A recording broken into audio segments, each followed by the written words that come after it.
यानी चाहे रोहनिया हो चाहे चरखारी हो, दोनों ही जगहों पर समाजवादी पार्टी की जीत, या फिर यूं कह लीजिए कि बीजेपी की हार बहुत बड़ा आईना है जिसमें बीजेपी को देखना होगा। इधर विधानसभा उपचुनाव में उत्तर प्रदेश के अलावा गुजरात, राजस्थान के नतीजे भी चौंकाने वाले हैं। गुजरात में बीजेपी 9 में से 3 सीटें कांग्रेस को दे बैठी। इधर राजस्थान में तो 4 सीटों में से 1 बीजेपी के पास, 3 कांग्रेस के हाथ।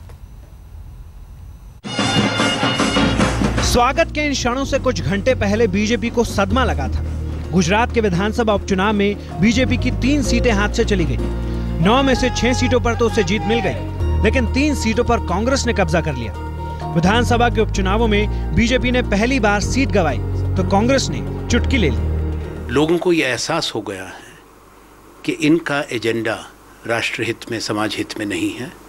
इनका अहंकार, इनका कार्य करने का तरीका और सत्ता का केंद्रीकरण, जो शासन पर एक व्यक्ति का नाम दबदबा, वो इस देश के लोगों को स्वीकार्य नहीं है। गुजरात कांग्रेस के लिए तो ये जीत बड़ी राहत की खबर लेकर आई, लेकिन बीजेपी को आत्ममंथन जैसे भारी भरकम शब्द की सौगात दे गई। राजस्थान में अनुपात ज्यादा खराब रहा।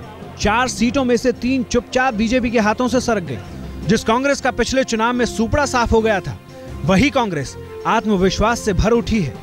उसे ये भरोसा होने लगा है कि सचिन पायलट की अगुवाई में राजस्थान में कांग्रेस का सियासी जहाज जरूर उड़ेगा। बीजेपी के लिए मंथन करने की बात है कि पिछले विधानसभा और लोकसभा चुनाव में जिन सीटों पर 50,000 और 60,000 की लीड मिली थी, आखिर इस उपचुनाव में उन सीटों पर 25,000 तक के वोटों से हार कैसे हुई है। राजस्थान में हार की वजह शायद ये नहीं कि मोदी मैजिक चूक गया है, बल्कि ये है कि वसुंधरा राजे सिंधिया हट की राजनीति करती हैं। 4 सीटों पर उनके उम्मीदवारों के चुनाव पर पहले भी सवाल उठाए जा चुके हैं। अब जनता ने उन्हें जवाब भी दे दिया है। गांधीनगर से गोपी घांगर के साथ शरद कुमार, जयपुर, आज तक। राजस्थान में 4 में से 3 हारे, गुजरात में 9 में से 3 हारे, इधर उत्तर प्रदेश में 11 में से 8 हारे।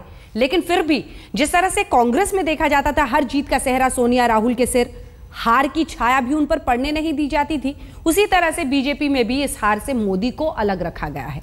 कहीं स्थानीय मुद्दों को, कहीं उम्मीदवारों के सिर हार का ठीकरा फोड़ा जा रहा है।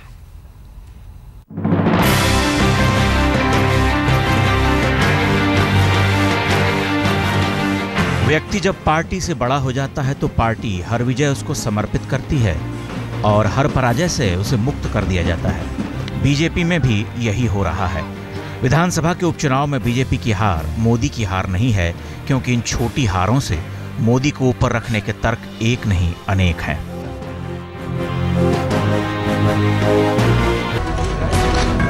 कांग्रेस को सत्ता से बेदखल करने के बाद बीजेपी ने कांग्रेस के व्यक्तिवाद का राजनीतिक संस्कार धारण कर लिया।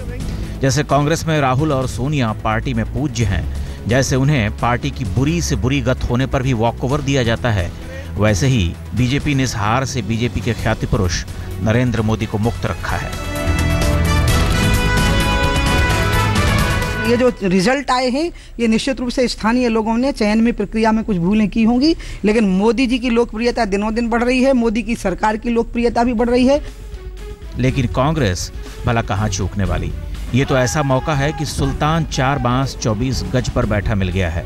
मोदी के मूर्ति भंजन में उसने कोई दया माया नहीं दिखाई है। सीधे सीधे ये कह दिया कि 100 दिनों में सारी कलाई खुल गई। वैसे इन चुनावों में बीजेपी की हार की कांग्रेसी व्याख्या सटीक नहीं है, लेकिन बीजेपी के व्यक्तिवाद को भी जायज कैसे ठहराया जाए। पार्टी के अंदरूनी सूत्र कह रहे हैं कि हार की वजहों पर मंथन होगा। खासकर उत्तर प्रदेश और राजस्थान की अप्रत्याशित पराजय पर इस माह के अंत तक रिपोर्ट तैयार होगी। खुद अमित शाह इस काम में लगने वाले हैं। आज तक ब्यूरो। समाजवादी पार्टी का सोचिए, यहां पर समाजवाद और परिवारवाद लगभग बराबर है। आइए जरा दिखाते हैं आपको। एक बार फिर से लौटते हैं यूपी के नतीजों पर। आज के नतीजों के बाद संसद में मुलायम सिंह के खानदान की तीसरी पीढ़ी ने भी कदम रख दिया है। तस्वीर आपके सामने है। मैनपुरी से जीतकर रिश्ते में मुलायम के पोते, अब पोते साहब भी पहुंच गए हैं। तेज प्रताप यादव भी संसद पहुंच गए हैं। इससे पहले मुलायम के भतीजे धर्मेंद्र यादव और अक्षय यादव पहले ही सांसद बन चुके हैं। मुलायम की बेटी अखिलेश यादव की पत्नी भी कन्नौज से समाजवादी पार्टी की सांसद है।